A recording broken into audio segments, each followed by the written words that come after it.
Hello friends, welcome back to my channel SK channel. நாம் இன்றைக்கி ஒரு சூப்பரான குக்கி ரெசிபி பார்க்கலாங்க. அதுக்கு நான் ஒரு 75 கிராம் பட்டர் எடுத்துக்கிறேன். இது ரூம் டெம்பரேச்சரில் வச்சு இது பண்ணிக்கோங்க. நீங்கள் குக் பண்ணுறதுக்கு ஒரு 1 ஹவர் முன்னாடி எடுத்துட்டிங்கன்னா ரூம் டெம்பரேச்சரில் வச்சா தான் உங்களுக்கு நல்லா சூப்பராக இருக்கும். இதை நல்ல சாஃப்ட் ஆக்கணும். நம்ம விஸ்கு வச்சு நல்லா சாஃப்ட் பண்ணிக்கலாம். இல்லை நீங்கள் ஹேண்ட் பிளெண்டர் வச்சுருக்கீங்கன்னா அதில் கூட வச்சு நல்லா சாஃப்ட் பண்ணிக்கலாம். இதை நல்லா விஸ்க்லேயே நல்லா அடித்து இதை சாஃப்டான ஒரு பட்டராக எடுத்து வச்சுக்கோங்க. இப்போ நம்ம இந்த பட்டரில் ஒரு 1/4 கப்புக்கு 2 டேபிள் ஸ்பூன் அதிகமான பவுடர் சுகர், ஐசிங் சுகர் தான். இதை நம்ம கொஞ்சம் கொஞ்சமாக சேர்த்து இதை நல்லா மிக்ஸ் பண்ணி எடுத்துக்கலாம். 1/4 கப் சுகரே போதுமானது தான்.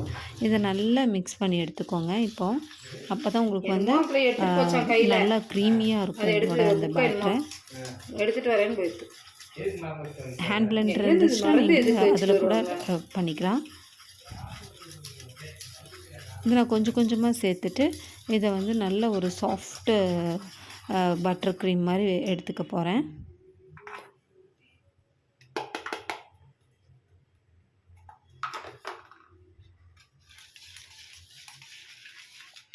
மீதி இருக்கிறதையும் சேர்த்து நல்ல ஒரு மிக்ஸ் கொடுத்துக்க போகிறேன்.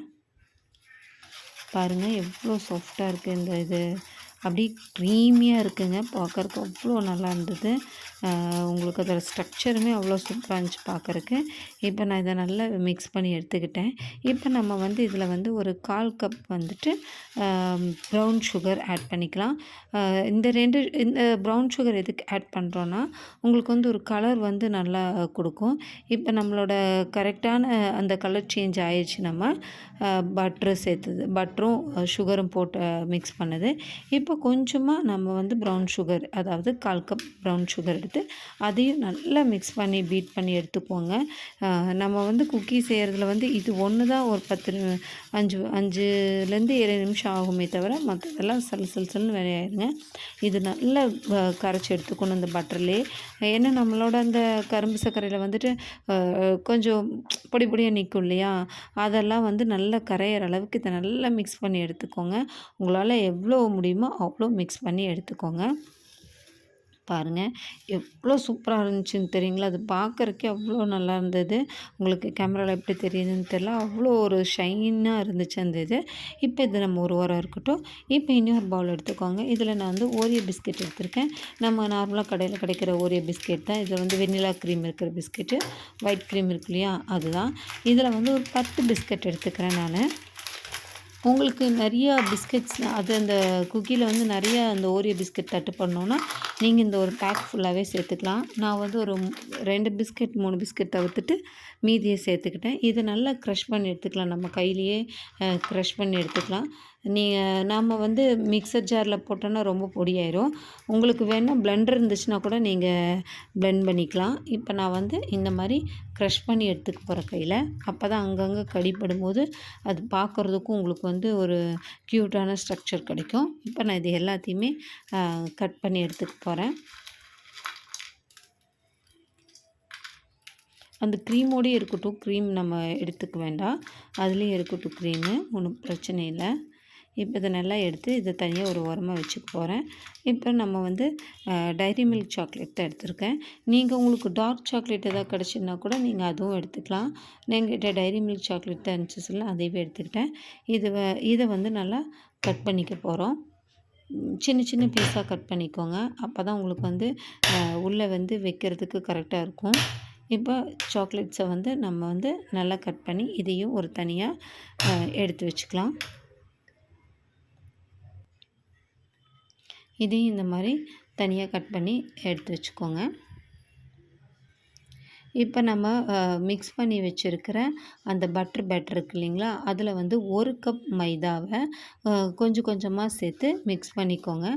இது ஒரு சப்பாத்தி மாவு பதத்துக்கு நம்ம கொண்டு வரணும். இந்த டோவை ஃபஸ்ட்டு கொஞ்சமாக மிக்ஸ் பண்ணிவிட்டு அப்புறம் எல்லாத்தையும் நல்லா மிக்ஸ் பண்ணிக்கோங்க. போட்டு நமக்கு இதில் மிக்ஸ் பண்ணுறத விட, விஸ்கில் மிக்ஸ் பண்ணுறத விட கையில் பண்ணுறது நமக்கு கம்ஃபர்டபுளாக இருக்கும். ஸோ நான் இப்போ கையிலேயே நல்லா சப்பாத்தி மாவு பசத்துக்கு இது திரட்டிக்க போகிறேன்.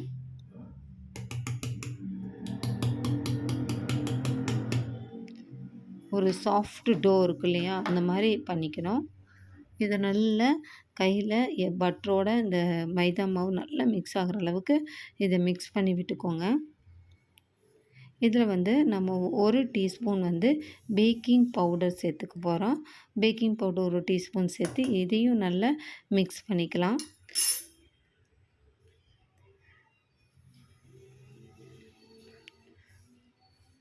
நல்லா இந்த மாரி தான் இருக்கும் ஃபஸ்ட்டு நம்ம இதெல்லாம் மிக்ஸ் பண்ணும்போது. இப்போ நம்ம வந்து இதில வந்து ஒரு 2 டேபிள் ஸ்பூன் காய்ச்சி ஆற வச்ச பால் சேர்த்துக்கலாம். ஏன்னா அப்போ தான் உங்களுக்கு வந்து கரெக்டான ஒரு அந்த பக்குவம் கிடைக்கும் இல்லையா? அது நீங்க முதல்ல இந்த மாரி மிக்ஸ் பண்ணி பார்த்துட்டு, அப்புறமா பால் சேர்த்துக்கோங்க. இப்போ நான் வந்து ஒரு 2 டு 1 டேபிள் ஸ்பூன் பால் முதல்ல சேர்த்து பார்க்குறேன். அப்புறமா தான் இன்னொரு டேபிள் ஸ்பூன் பால் சேர்த்துக்கிறேன். இப்போ இத நல்லா மிக்ஸ் பண்ணி விடுங்க. ஈவனா அந்த மில்க் வந்து எல்லா இடத்துலயும் இதாகிற மாரி ஸ்ப்ரெட் பண்ணுற மாரி நல்லா மிக்ஸ் பண்ணிக்கோங்க. இப்போ நான் இன்னொரு டேபிள் ஸ்பூன் பாலையும் சேர்த்துக்கிட்டேன்.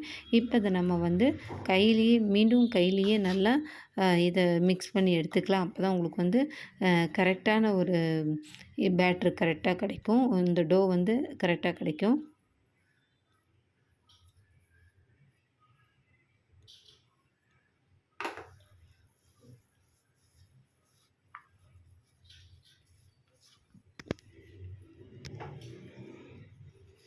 இப்போ நம்ம க்ரஷ் பண்ணி எடுத்து வச்சுருக்கோம் இல்லையா? ஓரியோ பிஸ்கட்ஸ் அது எல்லாத்தையுமே அதில் சேர்த்துக்கோங்க.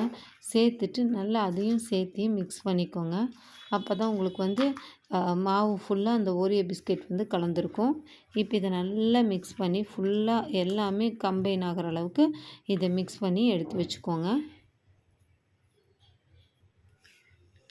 இப்போ நான் வந்து ஒரு பேனை வந்து ப்ரீஹீட் பண்ணியிருக்கேன். நம்ம அவனா இருந்தா ஒரு 10 நிமிஷத்துக்கு 180 டிகிரிக்கு ப்ரீஹீட் பண்ணிக்கோங்க. இப்போ நான் வந்து இந்த பேனை வந்து ப்ரீஹீட் பண்ணிக்கிட்டேன். நல்லா ஹை ஃப்ளேமில் ஒரு 10 மினிட்ஸ் ப்ரீஹீட் பண்ணி விட்டுட்டேன். இப்போ நம்ம வந்து ஒரு ஸ்பூனில் வந்து பட்டர் தடவிக்கோங்க. நம்ம கையிலேயே பட்டர் தடவி எடுத்து வச்சுக்கோங்க. இப்போ இந்த கையில் வந்து இதை வந்து ஒரு நல்ல ஒரு உருண்டையா, அதாவது லட்டு சைஸுக்கு இதை பிடிச்சிக்கோங்க. நல்லா கையிலலாம் ஒட்டி வராது. ஏன்னா நம்ம வந்து உள்ளேயும் பட்டர் சேர்த்துக்கிறோம், கையிலேயும் பட்டர் சேர்த்துக்கிறோம். ஸோ வந்து உங்களுக்கு ஒட்டி வராது.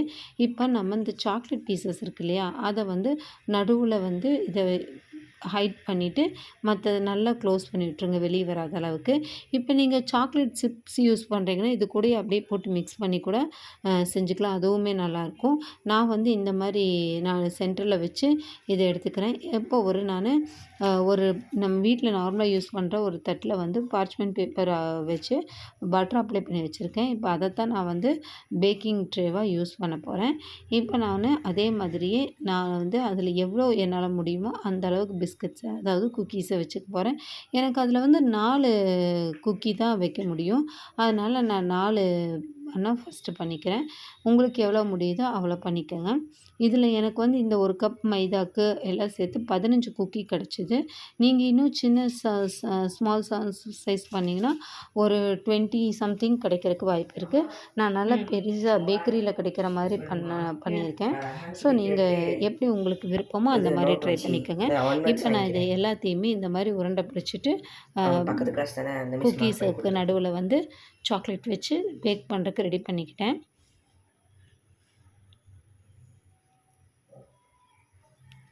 இது பாருங்கள், நமக்கு கையிலேயே ஒட்டவே இல்லை பார்த்தீங்களா? ஒரே ஒரு டைம் தான் நான் அந்த மாதிரி தொட்டுக்கிட்டேன். இப்போ 4மே நமக்கு ரெடி ஆயிடுச்சு. இப்போ இந்த 4க்கும் கொஞ்சம் கொஞ்சம் கேப் விட்டுக்கோங்க. ஏன்னா வந்து நல்லா ரைஸ் ஆகி வரும் உங்களுக்கு. ஸோ இப்போ வந்து பேனில் நம்ம ஓப்பன் பண்ணி வச்சிடலாம் நம்மளோட குக்கீஸை. சூப்பராக குக் ஆயிடுச்சுங்க. அவ்வளோ செம்ம டேஸ்ட்டாக இருந்தது.